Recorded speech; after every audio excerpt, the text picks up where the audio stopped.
Welcome to Global Nicole. Today we're going to do thread the needle, which is going to be on your hands and knees or quadruped positioning, just like episode 17, where we will apply similar principles as well. So the shoulder mobility versus stability and how your shoulders are connecting and gliding on your ribs. But what we're going to do today is we're going to add rotation in. And rotation is wonderful for your overall spinal health, but can be a little tricky. So go at your own pace and go at your own range. So I'm going to do a round of this exercise and kind of talk through some do's and don'ts. And then you can join me as we go into the exercise. So I'm going to come to my hands and knees. I want you to use any knee padding that you need underneath your knees. And this is a little tricky to do on your forearms. If you choose to do it on your forearms because your wrist can't handle it, then see if you can find some surface to prop your elbows on so you're a little higher, so that maybe you're about here with your forearms rather than completely down on the ground. You can do it on the forearms here, but you lose part of the work a little bit. So the exercise, right, we want to think about, all right, how can I find my length and stability here on through my torso? So I want to keep my head from dropping. I'm going to float it up. I'm going to keep my ribs from collapsing or rounding. So I'm just going to find a happy medium and a little abdominal work in there. And I also want to make sure my tail is not tucked, right? I just want to feel like there's length and freedom from my tail to my skull. Then I don't want my shoulders to wing off my rib cage. I actually want my shoulders to snuggle up against my thorax, up against my rib cage here. And what we're going to be doing is pushing into one hand. So in this case, I'm going to start by pushing into my right hand. Again, that whole tactile hand, just like episode 16. So we don't want to make little claws so that we're just pressing into the wrist. We want to distribute the weight through the entire hand, nice and broad.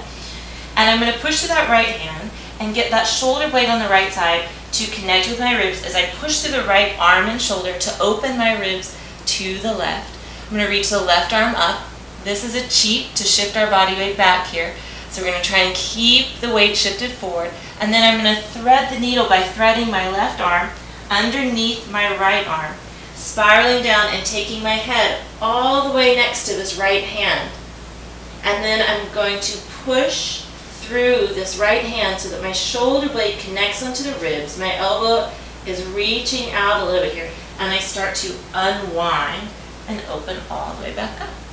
So I'm going to repeat that on the other side just so you can see what it looks like. So I'm going to find center, find my skull, my ribs, and my pelvis, not tucking my tail. That's another cheat we do when we go into the rotation, so I want you to be mindful of that.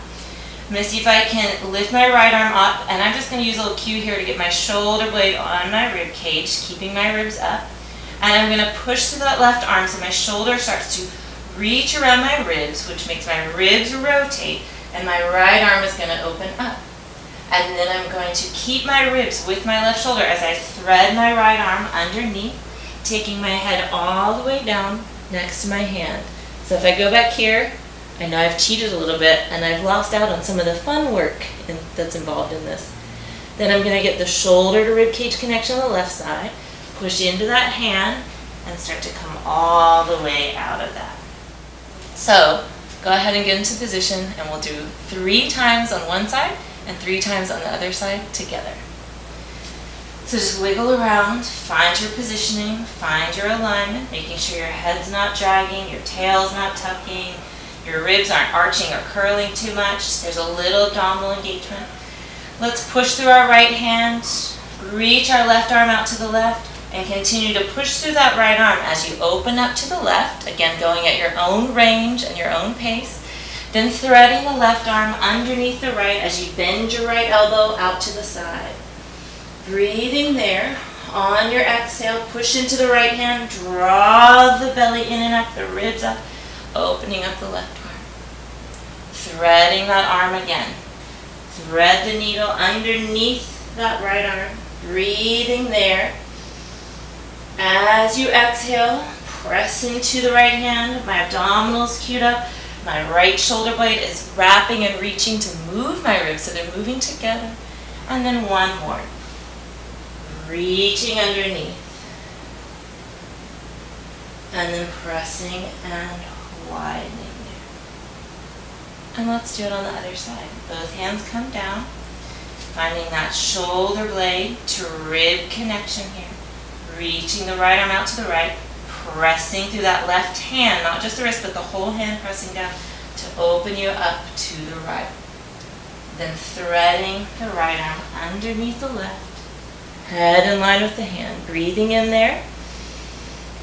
Exhale, pushing through that left side. Make sure the shoulder and ribs don't collapse there. You want to lift the ribs up, shoulder blade on the back, and open all the way up.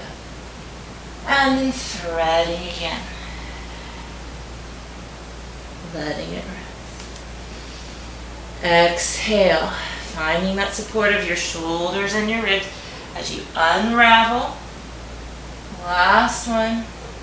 Threading underneath. And exhale, coming right back out. And bring both hands down and take a rest. So, as you start to add that shoulder stability and mobility, that integration of how your collarbones and shoulder blades sort of ride and roll with the ribs, right? They integrate there. You really start to twist and add this rotation, which starts to move the tissues of not only the shoulder blades, but also the tissue of your lungs and your heart and your diaphragm. And that's a lot of energy that gets stirred up in there.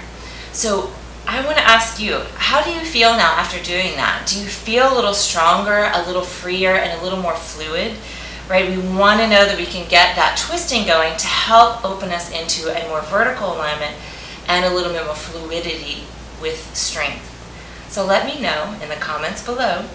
And thank you so much for joining me. And until next time, keep moving.